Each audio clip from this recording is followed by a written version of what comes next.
예수님은 사람들의 마음을 밭으로 비유했습니다. 돌멩이가 가득한 마음의 밭, 가시 엉큼 비가 무성한 마음의 밭, 달아 받을 때와 반질반질하게 달아받은 마음의 밭, 그리고 옥토와 같은 마음의 밭입니다. 그런데 성경은 이 옥토 같은 마음의 밭만이 생명을 풍성하게 자라게 하고 지켜낼 수 있다고 하였습니다. 사막과 같이 메마른 땅에서는 아무 생명도 자랄 수가 없습니다. 그러므로 우리는 마음 공부를 열심히 해야 되겠습니다. 공부를 하는 사람들을 학생이라고 합니다. 학생이란 말처럼 의미 깊고 겸손하고 또 생산적인 말을 씁니다. 학생이란 문자 그대로 배우는 사람이라는 뜻입니다. 우리는 죽는 날까지 학생의 마음을 가지고 살아야 합니다.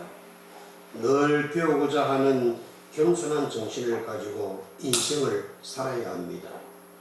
우리는 예수 그리스도의 학생입니다. 우리는 성경을 공부하는 학생입니다. 그러므로 우리는 죽는 날까지 예수 그리스도에게 배우려는 학생의 마음을 버려서는 안 됩니다. 유능한 사람은 부단하게 배우는 사람입니다. 괴테의 말입니다. 배우는 사람만이 앞으로 갈 수 있습니다. 꾸준히 배우고 공부하는 사람은 날마다 향상 발전하여 하나님의 교회와 우리 사이에 가장 필요한 인물이 될 수 있습니다. 배우는 사람만이 앞으로 전진할 수 있으며 자기에게 주신 하나님의 생명을 발전시켜 나갈 수 있습니다. 우리나라 사람들의 가장 큰 결점은 학교에 다닐 때는 공부를 열심히 하는데 졸업을 하고 사회에 나온 다음에는 책을 읽지 않고 공부를 멀리 한다고 합니다. 책이 술로 바뀌고 공부가 고스톱으로 변합니다. 이런 안락하고 타락한 자세에서 개인의 성장, 신앙의 성장, 또 개인의 향상, 사회 번영, 사회의 발전을 도저히 기대할 수가 없습니다. 졸업을 했으니까 이제 공부할 필요가 없다고 생각하는 것처럼 불행하고 태폐적인 생각은 없습니다. 모르는데 배우지 않는 것은 정신적인 제약입니다. 캐리 여사가 말을 했습니다. 졸업이란 공부를 마치는 것이 아니라 새로운 공부보다 더 차원 높은 진짜 공부를 시작하는 것입니다. 인생에는 여러 가지 공부가 있습니다.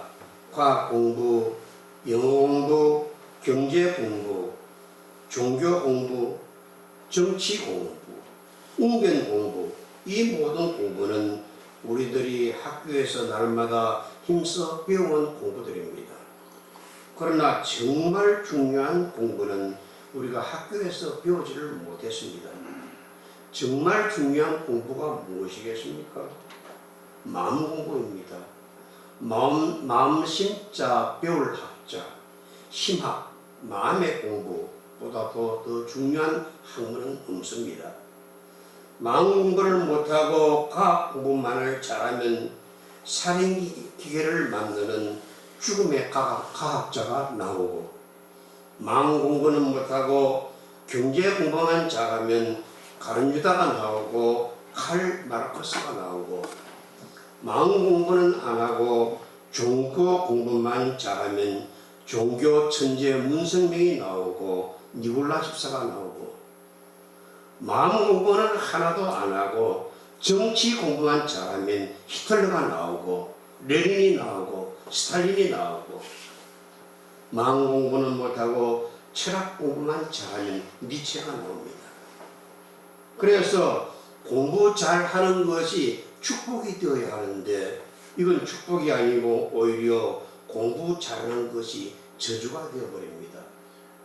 우리나라에서도 제일 큰 도둑놈들은 서울대학교 나온 사람들이라는 것을 보면 알 수 있을 것입니다. 그러면 마음 공부는 무엇입니까? 마음을 닦는 공부요, 마음을 기르는 공부요, 마음을 잘 쓰는 공부요, 마음을 다스리는 공부입니다. 그러면 어떻게 하면 우리의 마음 공부를 잘 할 수 있겠습니까? 어떻게 하면 우리의 마음을 크게 기를 수 있겠습니까? 어떻게 하면 우리의 마음이 큰 사람이 되겠습니까? 어떻게 하면 우리의 마음을 바르게 만들 수 있겠습니까? 어떻게 하면 우리의 마음을 훌륭하게 만들 수 있겠습니까? 어떻게 하면 우리의 마음을 맑게 갈고 곱게 닦을 수가 있겠습니까? 무엇으로 공부를 잘 할 수 있을까요? 율곡 이 선생은 성실이라고 하였습니다. 그래서 율곡 이 선생은 정성의 공부를 다하였습니다. 무슨 일을 하든지 정성스럽게 하려고 애를 썼습니다. 사람을 대할 때도 정성을 다하고 일을 처리할 때도 정성을 다하고 누가 보든지 안 보든지 자기에게 정성을 다하고 성실한 마음으로 정성을 다하다 보면 마음이 바르게 된다고 하였습니다. 대개 이황성생은 공경의 공부를 강조하였습니다. 하늘의 하나님을 공경하는 공부, 부모를 공경하는 공부, 사람을 공경하는 공부, 진리를 공경하는 공부, 나라를 공경하는 공부를 할 때에 우리의 마음 공부는 완성되고 인생은 높은 경지에 도달하게 될 것이라고 가르쳤습니다.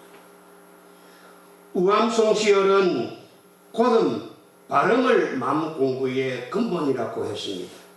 무슨 일이나 바로 하고 공정하게 처리하면 정의가 실현되다고 믿었습니다. 그래서 고름의 공부를 강조했습니다. 도산 안창호 선생은 사랑 공부를 강조하였습니다.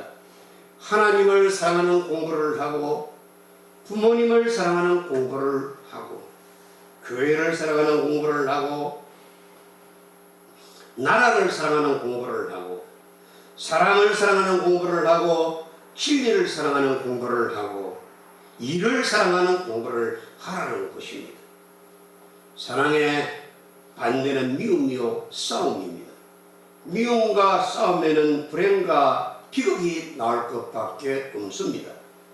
율곡, 태계, 우함, 도산은 모두 학교에서 배우는 과목들도 열심히 공부했지만은 그보다도 더 우선 마음 공부를 열심히 한 분들입니다. 율곡은 성실로 마음 공부를 하였고 태계는 공경하는 마음으로 마음 공부를 하였고 우암송시열은 공정으로 마음 공부를 하였고 도산 안창호는 사랑으로 마음 공부를 하였습니다. 율곡은 성실로 마음을 갈고 닦았고 태계는 공경으로 마음을 갈고 닦았으며 우암은 고듬으로 마음을 갈고 닦았고 도산은 사랑으로 자기의 마음을 갈고 또 닦았습니다. 그들은 마음의 공부에 힘쓰고 전념하였기에 인생의 달인이 되었고 사회의 대가가 되었고 민족의 스승이 될 수 있었습니다. 그러니 마음 공부처럼 인생에게 중요한 공부는 더 없습니다. 그런데 오늘의 사람들은 마음의 공부를 너무 등한시하고 소홀히 합니다. 그래서 이 세상에는 악인과 소인과 죄인들이 자꾸만 늘어납니다. 이제 우리들은 하루에 단 10분씩이라도 마음 공부에 힘씁시다. 그러면 우리들의 혼이 맑아지고 우리들의 영이 새로워지고 우리들의 정신이 착해질 것입니다. 우리는 그리스도인입니다. 그리스도인이 된 우리는 무엇으로 마음 공부를 할 것입니까? 율곡처럼 성실로 마음 공부를 합시다. 태계처럼 공경으로 마음 공부를 합시다. 우암송시열처럼 공정으로 마음 공부를 합시다. 도산 안창호처럼 사랑으로 마음 공부를 합시다. 그런데 마음 공부에 정말 중요한 이 네 가지 성실, 공경, 옳고 바름, 사랑이 다 들어있는 것이 있습니다. 그리스도의 십자가입니다. 그러므로 그리스도인이 된 우리들은 예수 그리스도의 십자가로 우리의 마음을 공부시켜야 합니다. 그러면 십자가의 정신이 무엇입니까? 나는 죽더라도 남을 살린다는 정신입니다. 십자가의 정신은 바로 살신 승인의 정신입니다. 인간 정신 중에서 가장 숭고한 것이 살신 승인의 정신이 아니고 그 무엇이겠습니까? 살신 승인은 내 몸을 바치어 의를 실천하는 것입니다. 하나님 나라를 위해 나 한 몸 바치고 나를 낳으시고 길러주신 부모님을 위하여 이 한 몸 기꺼이 바치고 교회를 위하여 이 한 몸을 바치고 나라를 살리기 위해서 내 한 몸을 바치고 민족을 살리기 위해서 나의 한 몸을 바치고 진리 수호를 위해서 나 한 몸을 기꺼이 바치고 우리가 믿는 믿음의 도를 위해서 자기의 목숨을 초계같이 버리는 것이 십자가의 정신이올시다.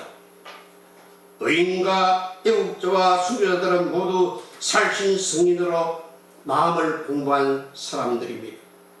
그러니 예수님을 믿는 우리들은 십자가로 마음 공부를 하여야 합니다. 십자가로 마음을 갈고 닦아 우리의 마음을 명경처럼 맑고 빛나게 만들어야 합니다. 예수님은 마음이 깨끗한 사람이라야 하나님 나라를 볼 수 있다고 하셨습니다.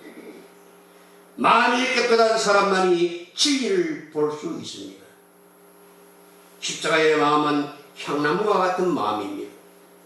향나무는 찢겨도 향을 발하고 그 존재 자체가 향기롭습니다. 향나무는 자신의 상처마저도 향으로 감쌉니다. 향나무는 자기를 찍어내는 도끼에도 향기를 묻혀줍니다. 우리 예수님은 향나무처럼 사셨습니다. 십자가에서 예수님은 상처를 받으셨습니다. 모욕을 당하시고 멸시를 당하셨지요. 예수님은 양손에 못 박이셨고 옆구리에 창에 찔렸었습니다. 십자가에 못 박이신 예수님의 몸에서는 붉은 피가 흘러나왔습니다. 그러나 그 피는 보복의 피가 아니었습니다. 그 피는 용서의 피였습니다. 우리의 죄를 없이 하는 속죄의 피였습니다. 우리를 살려주시려는 생명의 핏부림이었습니다. 사랑의 눈물이었습니다. 예수님의 상처에서는 독이 나온 것이 아닙니다. 예수님의 상처에서 오히려 병을 치유하는 보혈이 흘러나왔습니다. 예수님은 욕을 받으시되 욕하지 아니하셨습니다. 악을 악으로 갚지 아니하시고 오히려 악을 선으로 갚으셨나이다. 자기 얼굴에 침을 뱉는 무리들을 축복해 주었습니다. 자신을 죽이는 자들을 용서해 주었습니다. 예수님은 향나무처럼 어디를 찔러도 향기를 발하셨습니다. 예수님은 그 존재 자체가 향기롭고 선하십니다. 우리도 이런 예수님의 마음을 공부해야 합니다. 그래야 예수님의 제자가 될 수 있을 것입니다. 십자가는 억울한 장소입니다. 예수님은 억울하게 오해를 받으셨습니다. 억울하게 멸시를 받으셨습니다. 억울하게 못 박이셨습니다. 그러나 예수님은 억울해하지 아니하셨습니다. 억울하게 당하는 십자가에는 억울함이 없습니다. 그 까닭은 사랑 때문입니다. 사랑하면 억울한 일을 당해도 억울해하지 않습니다. 예수님은 하나님 아버지를 사랑하셨고 죄인들인 우리들을 사랑하셨습니다. 그런 까닭에 예수님은 억울한 일을 당하면서도 억울해하지 아니했습니다. 오히려 감사했습니다. 고통 중에도 기쁨으로 십자가를 지고 가셨습니다. 사람들은 이런 십자가 앞에 나아가 무릎을 꿇습니다. 강요에 의해서가 아니라 자원에서 무릎을 꿇습니다. 십자가가 무서워서가 아니라 사랑스러워서 무릎을 꿇었습니다. 사람들은 강한 자 앞에 무릎을 꿇지 않습니다. 진심으로 항복하지 않습니다. 겉으로는 항복하는 것 같지만 마음속으로는 절대로 항복하지 않습니다. 진짜로는 항복하지 않습니다. 오히려 사람들은 큰 인격 앞에는 항복합니다. 큰 사랑 앞에서는 감격하여 무릎을 꿇습니다. 사랑하는 여러분, 사랑의 십자가를 함께 묵상합시다.